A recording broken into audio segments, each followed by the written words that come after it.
Welcome to the first half of the Chapter 17 lecture on water resources. The goals for this chapter are to communicate where water occurs, how it moves, and how we use it. You should understand the setting of groundwater and its relationship to surface water, and groundwater contamination and remediation. Alright, our first example is from the Snake River Plain in southern Idaho. So take a look at this image. We have the Snake River that flows southwest, and most cities and farms are near the river. That's where you get the water. Water from the rivers soaks into the ground, and then it reemerges in the Thousand Springs area. So what do you think is going on there? What does the subsurface look like? So how would you visualize how the water would move underground and why? Okay, how does it soak into the rocks, and how does it reemerge? So to explain that, the Snake River Plain is underlain by lava flows, including the recent dark lava flows at Craters of the Moon National Monument if you've ever been in that area.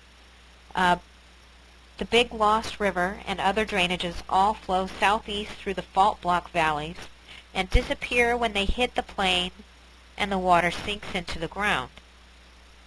This large reservoir is the American Falls Reservoir. So what's going on here? It's sinking into the subsurface, it's moving in between pore spaces, and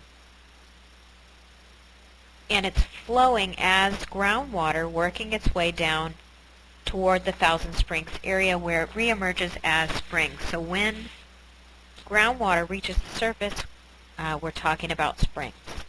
And we'll go into much more detail on this later, but I just wanted to first thing give you an example of what I'm talking about. Settings of Earth's water. So the first and largest setting for Earth's water is in the oceans. The oceans contain 96.5% of near-surface water, and it's all salt water, right? So we can't use it. We can't drink it. If you ever tried to drink ocean water, it makes you sick. So this is 96.5% of all of the Earth's near-surface water that's completely undrinkable. Right? It's salt water. Our next setting is in rivers. The rivers are an important source of water and an important source of transportation. We don't think about that anymore, but a lot of cities are located near rivers, near bays, because of the importance of transportation via rivers. Lakes, both fresh and salty. So most lakes are freshwater, but saline or brackish lakes, which means they're between fresh and saline lakes, saline just meaning salty, and those occur in dry climates. We have swamps and wetlands. Water is on the surface. So what situations allow water to be at the surface? What do you think? In this example, it's right near the lake. A lot of times we get swamps and wetlands right near a gulf or the ocean. So we have very special circumstances where we find swamps and wetlands, and we'll go into that later. We have the atmosphere. We don't usually think of the atmosphere as having lots of water in it, but it contains 0.001% of Earth's water in the form of rain, snow, and clouds.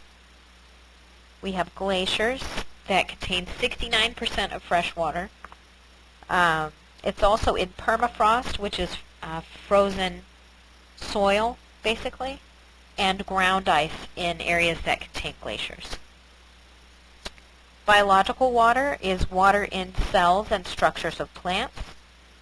And groundwater. Groundwater, it holds 30% of the Earth's fresh water supply, so that's pretty important.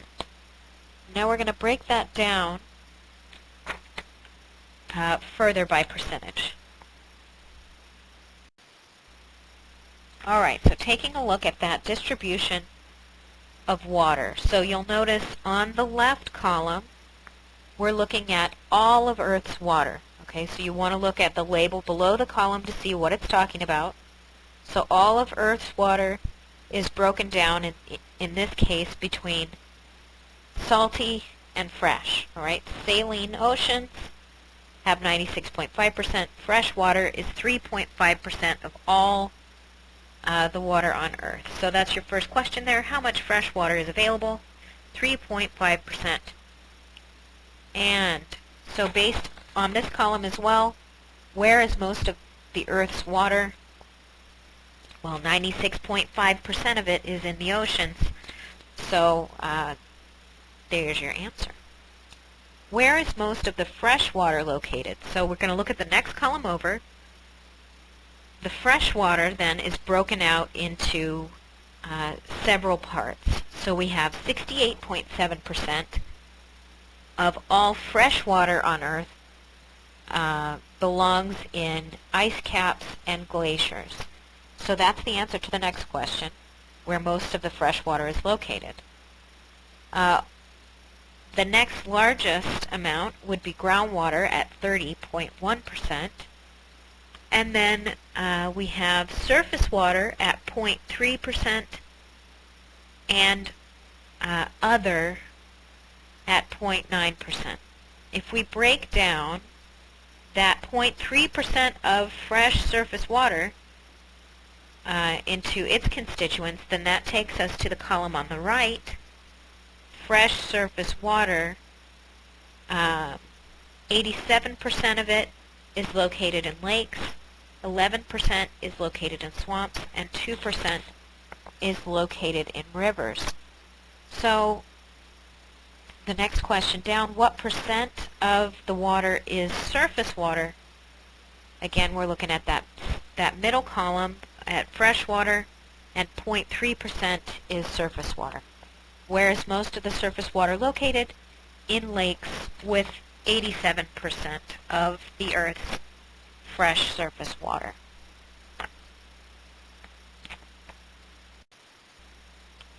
How does water move? So I would like you to observe all the places where water exists in this image as a liquid, solid, or vapor, and then think about how the water moves from one place to another.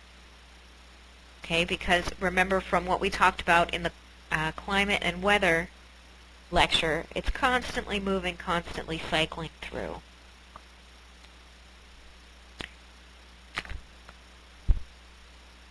So first we start with evaporation occurring primarily in oceans because that has the greatest surface area, but also in lakes and rivers.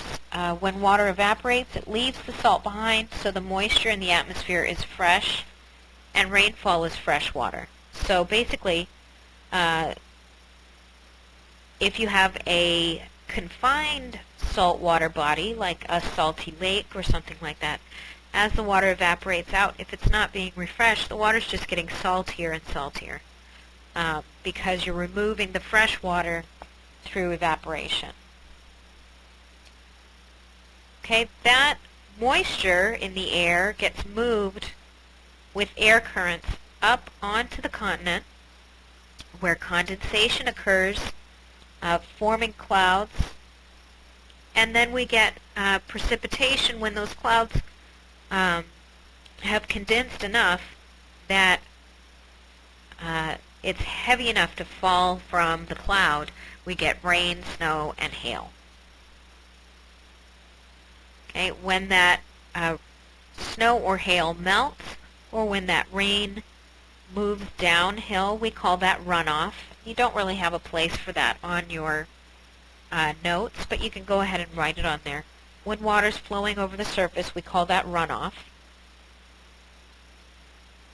Okay, if the water sits on the surface long enough, you get infiltration where water seeps into the ground. Once it seeps in, it can become part of groundwater, which actually flows just like water on the surface would, but at a slightly lower rate, depending on what it's flowing through, and the angles at which it's flowing are slightly subdued. So if water on the surface is going down a very steep mountain, the groundwater would be at a slightly less angle. Slightly less steep angle. Groundwater can flow onto the surface, and you have transpiration from plants, which is kind of like plants sweating or breathing, releasing moisture into the air. And most precipitation occurs into the ocean, and some of it evaporates on its way down. So we have movement between the atmosphere and the surface and the subsurface throughout our hydrologic cycle.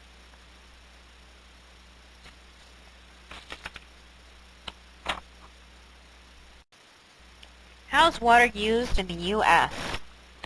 So we've got this little chart that breaks down 7 ways that water is used.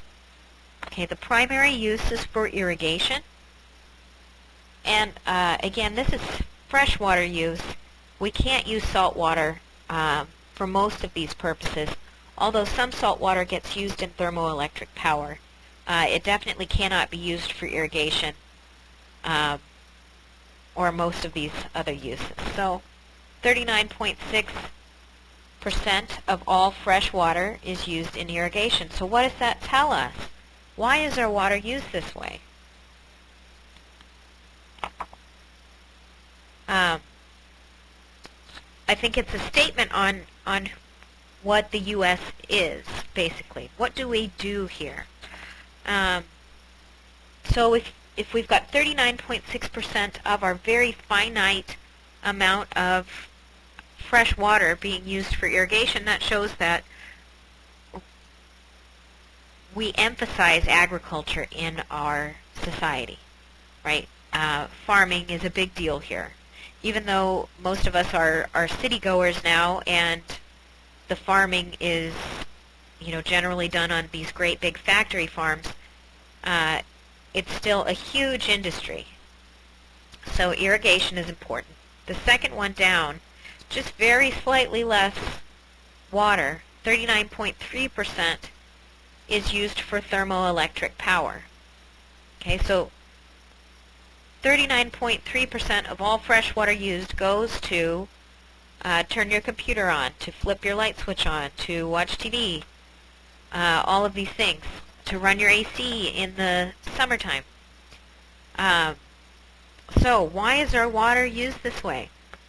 Because we are an industrialized nation, right? We use a lot of electronics. And increasingly more and more electronics, which all rely on electricity, and so water gets used in creating electricity almost no matter what the type of electricity generation you're using. So if you're using coal or you're using nuclear, in a lot of solar plants even, you're using fresh water, because you have to heat up the water, and it's the steam that turns the turbine that's actually generating the electricity. And we'll talk about that in the next chapter. But it's just something important to think about, that this water that could be used for growing crops, that could be used to drink, is going to be able to turn the light switch on and off. Okay, number 3, domestic and public use. So this is you and me. This is our own personal use. Flushing the toilet, brushing your teeth. So 13.5% goes to public and domestic use. We use a lot of water. Industrial use, 5.3%. This is used for processing materials. I know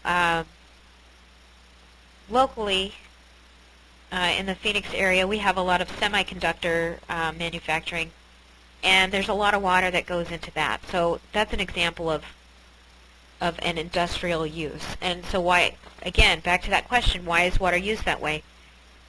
Because this is something that we find important, right? We value our industry, and so it is worth using our very limited fresh water to produce these things. Aquaculture, 1.1%. Aquaculture is basically farming in water. So this is things like fish farms or shrimp farms, that kind of thing. 0.6% is used in mining. So to process the minerals out of raw ore, out of rocks, you're using 0.6 of all of our fresh water to do that. 0.5% is used for livestock, but I will note that this 0.5% does not include the amount of water used to water the crops that the livestock is eating. This only includes, this 0.5% is how much they're drinking. Okay, so livestock, this is animals like pigs and cows and chickens, animals that people eat. And so actually a large percentage of our irrigation number here, of this 39.6%, goes to creating or growing crops that will be eaten by livestock. So measuring volumes of water, because we use so much water, and historically most of that water use has been used for irrigation, the term that has been developed is acre feet. Okay, so how big is an acre is the first thing we need to know. So it's about 9/10 of a football field. Okay, or we can look at it in feet. It would be 160 feet by 273 feet. If we convert that to meters, and I'm getting this off of the image, I'm not just pulling this out of the air, I promise. 49 meters by 83 meters is another way to look at it. Okay, so if we're looking at acre feet, 1 acre foot is the amount of water to cover 1 acre to a depth of 1 foot. That's it. So it's 1 foot of water spread over 1 acre, or 1 foot of water spread over roughly 9/10 of a football field.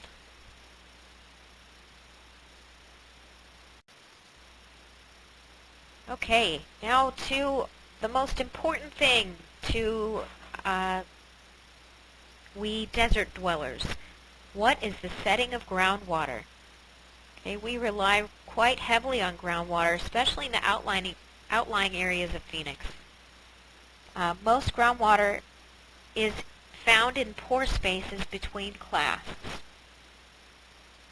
Most groundwater is found in pore spaces between clasts. Pore spaces just means gaps in between pieces of sediment. So it's the space in between sand grains. It's the space in between pebbles. That's what pore spaces are. Just like your skin has pores, right? Little holes in it. The ground has space between clasts, which just means pieces of sediment, pieces of rock. Okay, pores in the upper parts are generally unsaturated. Pores in the upper parts, meaning toward the surface, are generally unsaturated. So we call this the unsaturated zone. Below that, pores are saturated with groundwater. So everywhere you look at all the spaces in between the clasts, in between the sand, the pebbles, the clay, all of those little particles. In this area, there's water in between all of those, and so we call that the saturated zone. The top of the saturated zone is called the water table. So the water table is that level in between that separates the unsaturated zone above and the saturated zone below. So no water in the pore spaces above the water table, all pore spaces filled with water below the water table. Groundwater in fractures. Where else can we find groundwater? So this is one of them. Okay, we have groundwater in fractures. So this is in really hard rocks. When they break, they have cracks in them, and water can go into the cracks. This is especially useful in areas that are made up of all really hard rocks where there are not pore spaces. So nearly all rocks contain some fractures, but some rocks are more fractured than others. And fractures may be the only pathways for water in some rocks, like granite, which is a really hard, intrusive igneous rock where all the crystals grow right up against one another, so there's no space for water unless it's fractured. Water can enter fractures that are interconnected, and more and wider fractures provide more space for water. Another location for groundwater is in cavities. Some rocks, especially limestone, have cavities. Caves and smaller cavities can be filled or partially filled with groundwater, and groundwater in caves is not the main way that groundwater occurs in most regions. So it seems like this is the most intuitive way for people to understand the way water moves underground. They think of groundwater and they think, oh, it's like a river underground, like a big cave with water running through it. But that's actually very rare unless the area has a lot of limestone. So places like some parts of Texas and Florida, you'll get a lot of groundwater flow like that. But for example, we don't have that type of flow here in the Phoenix area. Here, it's just going in between pore spaces like that first example that we looked at. How does groundwater accumulate? Okay, we start out with rain or snow. Rain or snow melt can evaporate or get used by plants. Water can flow down the surface as runoff. Water can accumulate on the surface in wetlands and lakes. It can seep into the ground. It can reach the water table and seep down into the saturated zone. So once it's part of the saturated zone, groundwater can flow if the rocks have interconnected spaces. Okay, so when the water filters down, when it seeps into the ground, we call that infiltration. And that can either happen as water's running off or below that wetlands and lakes area where we've got fairly immobile water. It's just sitting there. It can soak in there as well. But plants help draw water down into the soil as well. And depending on how porous or fractured the surface is, water can just soak right in.